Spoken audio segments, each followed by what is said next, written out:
بسم اللہ الرحمن الرحیم۔ ساتھیو، وائس آف اسلام میں آج ہمارے ساتھ میں ممتاز عالم دین جناب حضرت مولانا ممتاز صاحب خاتمی جو شملات ہیں اور ادارہ اصلاح الفکر کے چیئرمین ہیں۔ دوسرے ان کے ساتھ میں ہمارے مولانا عمران صاحب مجددی ہیں جو ہے منی ماجرا ادارہ علوم کے نائب محکم ہیں۔ اس کے ساتھ ہمارے ساتھ مشہور صحافی ہیں ولی شمالی ہیں، وہ کچھ سوالات کریں گے اور میں سوال کا آغاز کرتا ہوں۔ اس سلسلے میں مولانا ممتاز صاحب، ہمارا پہلا سوال یہ ہے کہ آج کے دور میں جو ہریانہ وقف بورڈ ہے، جہاں ہم آپ لوگ بیٹھے ہیں امبالہ میں، یہاں اس بورڈ کا صدر دفتر بھی ہے، اور ہماری کچھ معلومات ایسی ہیں کہ ہریانہ وقف بورڈ غلط سمت میں غلط راہ پر چل پڑا ہے، جس بورڈ کے خرد برد ہونے کا اندیشہ ہے۔ تو آپ بورڈ کو بچانے کے لیے کیا صلاح دینا چاہیں گے؟ ہماچل وقف بورڈ ہو، چاہے ہریانہ وقف بورڈ ہو، چاہے پنجاب وقف بورڈ ہو، چاہے چنڈی گڑھ وقف بورڈ ہو، ہم نے جب یہ تقسیم ہو رہا تھا تو ہم نے مخالفت کی تھی کہ اس کو تقسیم مت کیجیے، کیونکہ یہاں کے عوام سیدھے سادے بھولے بھالے وقف کے مسائل سے ناواقف اور علاقائی عصبیت کے اندر کچھ حضرات انجانے میں یا جان بوجھ کر مبتلا ہیں، تو یہ وقف جائیدادیں تباہ ہو جائیں گی۔ اور اس طریقے سے ہم نے اس کی مخالفت نہ صرف یہ کہ تحریروں میں کی اور میمورنڈم بھیج کر کے کی، لیکن ہماری بات نہیں سنی گئی۔ ہم کو وقفوں کے دشمنوں میں سمجھ لیا گیا، لیکن جب تقسیم ہو گیا تب بھی ہم نظریاتی طور سے خلاف رہے ہیں اس بات کے جو وقف ایکٹ 2013 ہے، جب اس میں ترمیمات پیش کی جا رہی تھی۔ آپ جانتے ہیں مولانا بلال صاحب، ہم نے منع کیا تھا کہ یہ خطہ اجڑے ہوئے دیار ہیں یہ، اور بڑی مشکل سے یہاں پر آباد ہو رہا ہے مسلمان، تو اس لیے اس وقف ایکٹ میں 2-4 دفعات تھی، ان کی ترمیم مت کیجیے۔ لیکن ہماری بات کو کے رحمان صاحب نے بھی نہیں سمجھا، اور آج اس کے نتائج غلط سامنے آ رہے ہیں۔ غیر قانونی طریقے سے لیزیں کی جا رہی ہیں، غیر قانونی طریقے سے پیسے کو خرچ کی جا رہا ہے، اور کوئی پرسان حال اس سلسلے میں نہیں ہے۔ میری رائے پہلے بھی یہ تھی، یہ سب ہمارے ہیں، ملازمین ہو، عوام ہو، ہمارے ہیں، لیکن اس کی اصلاح کا طریقہ میرے نزدیک یہ ہے کہ صوبائی حکومتوں کی دخل اندازی اس کے اندر اس وقف ایکٹ 2013 کے مطابق زیادہ ہو گئی ہے۔ اس کو سینٹرل گورنمنٹ ختم کرے، اور مرکزی حکومت کے اندر کم از کم کوئی ایڈمنسٹریشن یا سی او یا سیکرٹری، کوئی نہ کوئی عہدیدار مرکزی سرکار سے آئے اور اس وقف ایکٹ کی ان دفعات کے اندر ترمیم کرے تاکہ وقف کی جائیداد محفوظ رہیں۔ آج وقف کی جائیدادیں محفوظ نہیں ہیں، میں اس کو نہیں مانتا ہوں، پیسے محفوظ نہیں۔ ایک سوال ہمارا یہ ہے کہ اس سلسلے میں کہ گزشتہ 3-4 مہینوں سے ہریانہ وقف بورڈ کے اماموں کی تنخواہیں نہیں مل رہی ہیں، اور جو مدارس اور جو مساجد ہیں ان کو ماہانہ گرانٹ تقریباً 3 مہینے سے نہیں مل رہی ہے۔ صورتحال اقتصادی ضرب و حالی کی یہ ہے، یعنی اقتصادی کمزوری کی اور معاشی حالت کی، اور جو ملازمین فیلڈ میں ہیں میری معلومات کے مطابق ان کی تنخواہیں بھی 2 مہینے سے نہیں مل رہی ہیں۔ اس کے باوجود ہریانہ وقف بورڈ تقریباً 4.5 امام نئے رکھنے کی بات کر رہا ہے، تو کیا یہ اماموں کی جو رکھنے کی بات ہے یہ کہاں تک صحیح ہے؟ یہ کیسے صحیح ہو سکتی ہے؟ دیکھیے، اماموں کو رکھنے کے ہم خلاف نہیں، لیکن اس کا ایک طریقہ کار ہے۔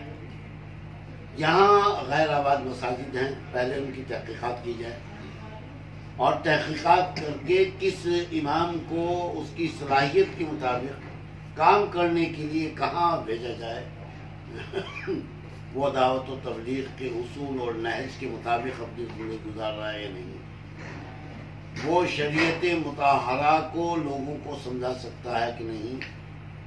تو اس طریقے سے پہلے مساجد کی تعداد مقرر کی جائے کہ فلاں فلاں مسجد کے اندر ہم نے امام رکھا ہے، تو بالکل یہ صحیح طریقہ کار ہے۔